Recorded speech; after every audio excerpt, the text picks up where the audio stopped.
Now, fireworks are illegal in a lot of states. They've been illegal in Florida for many, many years. I lived in Florida, so we would always find the store that was gutsy enough to defy the law and have fireworks anyway. And I would tend to find them. And my cousin, my closest cousin, lived about 100 miles away in a little small country town in the woods, and they had one store and a dirt road and a post office, and that was the city. And we'd go visit him and always go around fireworks season. And I'd save my money for a year, $10, $15. And we'd go to this little store, and we would buy a gigantic sack full of illegal, explosives.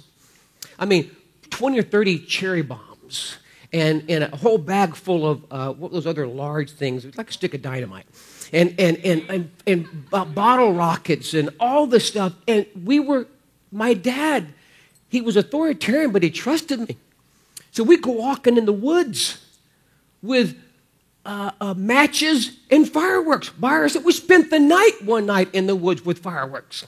And so we got this idea, what could we blow up? So we started blowing up little cans, and we blow up these things, and we saw the neighbor had a large mailbox. So a boy's mind, what would happen if we put like 3 cherry bombs and a couple of M80s all at one time in the mailbox? So we first put one in, and you put it in, and you run, and boom, and the door flies open to the mailbox. Oh, that was cool. Let's make more. So we put one. All of a sudden, boom, no mailbox. And the neighbor wants to know what happened. I don't know. So again, we're looking at why are parents pulling away from this limit side. First, because they, what did I say it was? Love alone's the answer. Secondly, they're addicted to their kids' approval. Here's the last one. Research easily indicates the reason parents are kind of withdrawing from establishing the boundaries and the limits is they are exhausted. We live in a fast-paced world. It's getting faster every day with more technology, more opportunity, and it creates stress and weariness after a day of work and going through so many different things. We come home at night, and I don't know about you, but I feel tired at night. And it really is, it's epidemic. And I got news for you. It will not get easier. It'll get faster, and the stress will become stronger. So that means if that's the fact, we need to learn to cope with it. We need to understand it and deal with it properly. I'm talking about in the context of parenting. I know that every parent here, you want to do right by your kids. Somebody say amen. I want to do right. I want to raise my kids well. And if you have young children, I know that you want to do the right thing, but sometimes you're just tired. It takes time to deal with misbehavior properly. It's easier just to yell at them and, hope it goes away. It takes time to have a character talk and to deal with a problem they had at school and they're mad at their teacher and they're not handling it with character. It takes time and energy to sit down and talk those things and pray those things through. And if we're exhausted, that's why we're drawing back from limitations, because we just don't have the energy to do it. And it just requires a lot of energy. And so that means a couple of things. We need to manage our energy. I think we need to maybe, can you hear my heart for a second?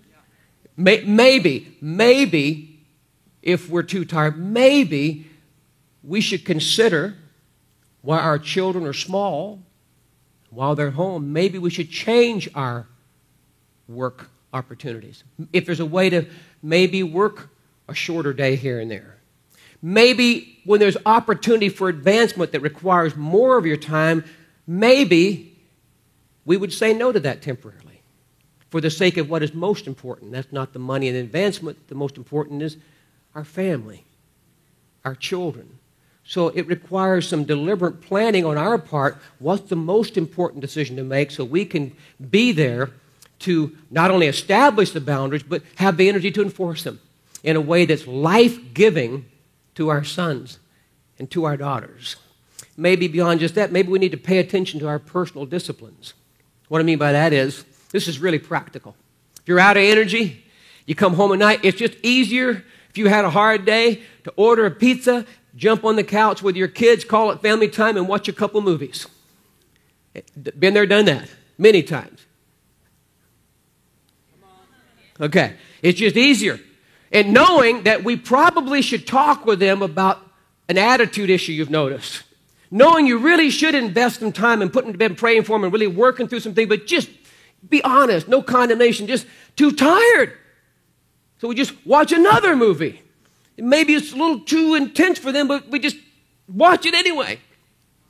And so maybe, Lord, help us today to hear this and receive this from the Lord. And this is not to do anything to condemn you. It's to, God, help us. Do we want to shape a generation of men and women that really have a God likeness and want to know and love God? They're already being pulled 100 directions into carnality and to compromise. It's difficult. But we can do this. We can raise champions for God. But it's going to take time and energy. So maybe we should eat right. Go to bed earlier. Have an exercise routine. Practical things that actually help. And as an end result, after a few weeks, I actually have more energy. I remember when our kids were young, when I came in the door, I was literally attacked by 3 little Indians.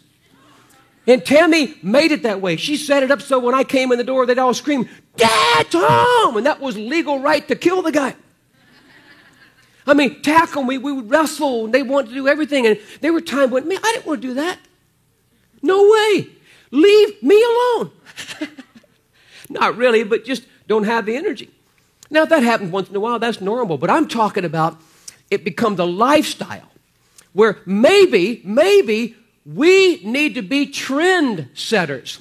Maybe we need to be the ones who say no. Maybe we need to change how we eat. All the things I just mentioned, just our personal life, so we come home with excitement. Tonight, I know that I need to talk to Jesse about this certain issue when he's talking about when he's small. Sometimes even now. Walk in their room and have a chat and how you doing, listen to their heart. That takes time and energy. Parents, come, we can do this. We can raise champions for God. But it's going to take a lot of energy. And I'm telling you, if you're tired, you're normal.